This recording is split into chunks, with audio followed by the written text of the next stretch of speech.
Hey guys, welcome to our weekly news show here on Backstage with Millionaires. I'm Caleb, your host, and today we're going to be talking about the first ever rocket engine test by an Indian space startup, TikTok owner ByteDance's ongoing talks with Reliance, Zomato's new forward-thinking menstruation leave policy, Flipkart's new accelerator program, Swiggy's hyper-local delivery service, Paytm Money's exciting new offering, all of the latest funding news and more coming up right after this.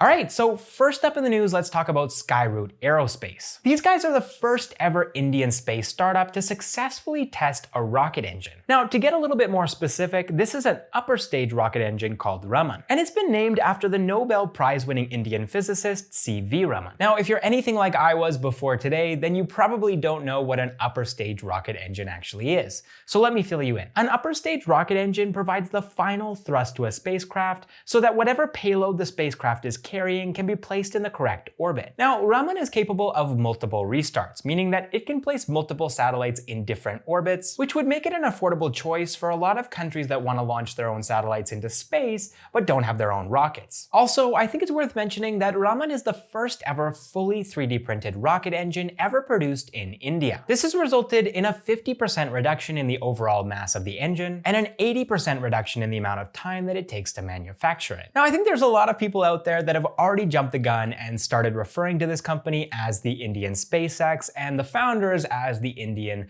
Elon Musks. So I just want to say that even though a lot of time, energy, and money has gone into creating this Raman engine, Skyroot still has a long way to go before they're competing with companies like SpaceX and Blue Origin. That being said though, the company has announced that they're looking to launch their first ever rocket, the Vikram I, into space by the end of next year. Founded by Pawan Kumar Chandana and Naga Bharataka in 2018, Skyroot Aerospace has already raised $3.9 million, that's 31.5 crore rupees, and they're currently in the process of raising another $15 million, that's 112 crore rupees, in order to make their vision of making access to space more economical and reliable a reality. Alright, next up in the news, China's most valuable startup ByteDance, which is the owner of TikTok, which is an app that was banned in India back in June, is currently in talks with India's most valuable company, Reliance Industries, in order to hopefully raise some funds from them. So as you probably already know, TikTok, along with 58 other Chinese apps, were banned in India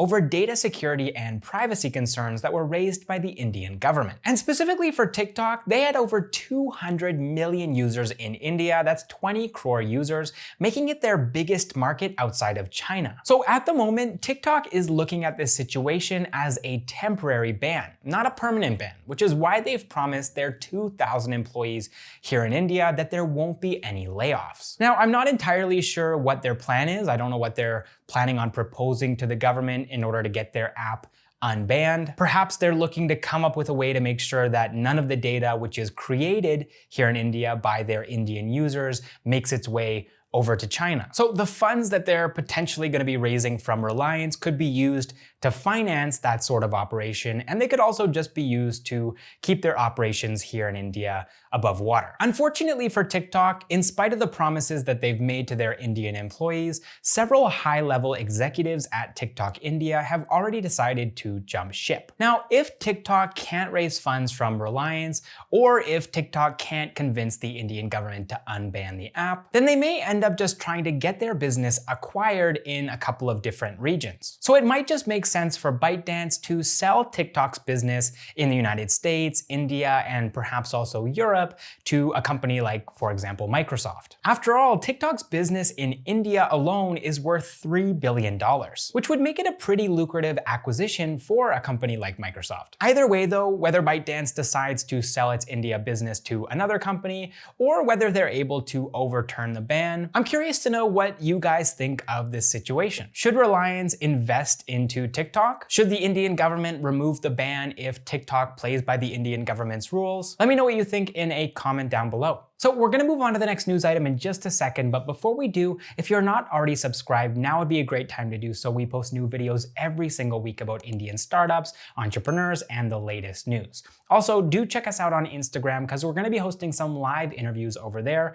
with some Indian entrepreneurs in the coming weeks and months. All right, next up in the news, Zomato has introduced paid menstruation leaves of up to 10 days for its female employees. So this is great news, and it means that Zomato is joining the very small list of Indian companies that have introduced period leaves. Besides Zomato, you also have digital media company Culture Machine and digital marketing company GoZoop, which both introduced period leave policies back in 2017. Now, according to YouTube analytics, a very large majority of our audience consists of men. And I think that for a lot of men, not just in India, but around the world, periods are kind of a taboo topic that perhaps they don't know much about. So let me just give you a couple of quick facts about periods so that you can understand the significance of Zomato deciding to launch this period leave policy. Firstly, it can be extremely painful. Now, the degree of pain does vary from woman to woman, but I'm not exaggerating when I say that for some women, periods can be almost as painful as a heart attack. Now, for such women, I think that paid leave makes a lot of sense. Why would you send someone to work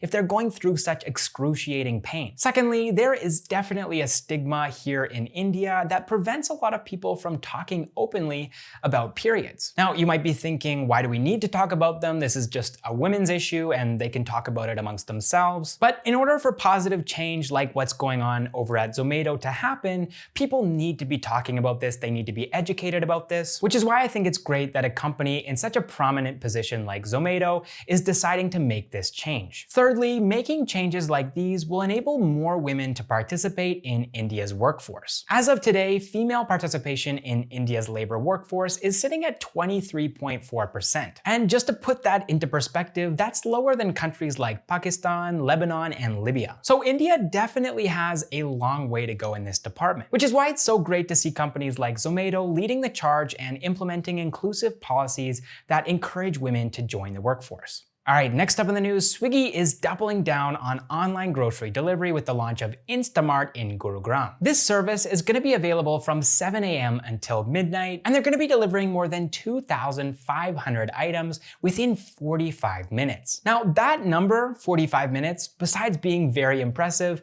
is also a direct attack on Flipkart Quick. If you'll remember, Flipkart announced Flipkart Quick a couple weeks back, and they said that they would be delivering items in 90 minutes. So it looks like if you want things delivered quickly, Swiggy is going to be the best option for you, at least if you live in Gurugram, and then also in the next couple of days they're planning on launching in Bengaluru as well. Currently, the online grocery delivery market is a $2 billion market, that's 15,000 crore rupees, but it's expected to become a $29 billion market, that's a 2.17 lakh crore rupee market by 2024. All right, next up in the news, Indian e-commerce giant Flipkart has launched their very own accelerator program, Flipkart Leap. The purpose of Leap is to encourage and support local entrepreneurs who are building startups in the consumer internet and technology spaces. Startups that participate in Flipkart Leap will get the chance to win an equity-free grant of $25,000, that's 18.7 lakh rupees. And these finalists will also have the opportunity to pitch their ideas to investors on a demo day at the end of the accelerator program. Now, something that's pretty unique about this 16-week-long accelerator program, and it's a reflection of the changing times that we live in,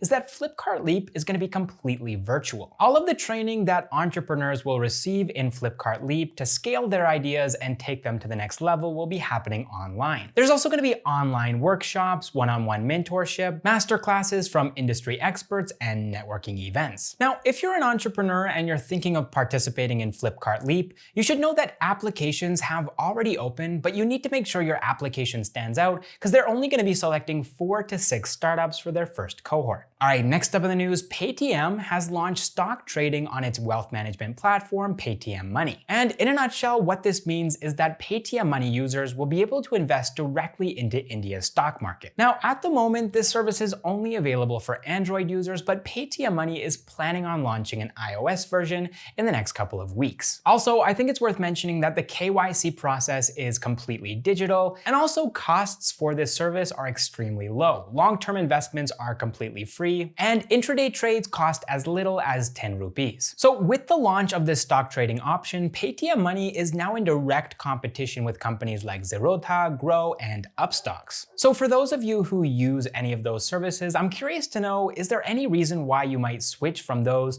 to Paytm Money? Let me know in a comment down below. All right, moving on to some funding news now. Short video sharing platform Chingari has raised $1.3 million, that's 9.7 crore rupees, in its seed round from AngelList India, Utsav Somani's iSeed, Village Global, LogX Ventures, and NowFloats co-founder Jasminder Singh Gulati. Founded by Biswatma Nayak and Siddharth Gautam in 2018, Chingari is a TikTok-like short video sharing platform that rose into prominence after the ban of TikTok and has quickly emerged as one of the top video sharing social media platforms in the country, with more than 25 million users and 3 million daily active users. It was also the top winner in the social category of the Atmanirbhar Bharat App Innovation Challenge, which was launched by India's Prime Minister Narendra Modi on the 4th of July. Chingari is going to be using these latest funds to boost product development by hiring more talent, and they're also going to be boosting their technology platform by offering a seamless short video entertainment experience to reach a wider audience. All right, next up in the funding news, digital payment startup CityCash has raised $1 million, that's 7.5 crore rupees, in its seed round from Orios Venture Partners. Founded by Vineet Toshniwal in 2017, CityCash wants to simplify payments for millions of low and middle income consumers in India who use public transit and make small retail transactions. The company is offering NFC-based smart cards so that consumers can make digital microtransactions on the go. CityCash has already partnered with the Maharashtra State Road Transport Corporation, and their payment solution is being accepted in 20,000 buses across Maharashtra. The startup is going to be using these fresh funds to expand their market presence by getting more merchants onto their payment ecosystem. All right, next up in the funding news, Agritech startup BigHaat has raised more than $2 million, that's 15 crore rupees, from BeyondNext Ventures, Rockstud Capital, and Ankur Capital. Founded by Satish Nukala and Sachin Nandwana in 2015, BigHaat wants to revolutionize India's agricultural inputs ecosystem. The company is doing this by offering quality agricultural inputs through its online marketplace. It also uses data-led information to help farmers to get the best advice in order to improve their crop yield. BigHaat wants to help more than 10 million farmers in the next 2 years. The company is going to be using these fresh funds to scale their technology platform and marketing efforts by hiring talent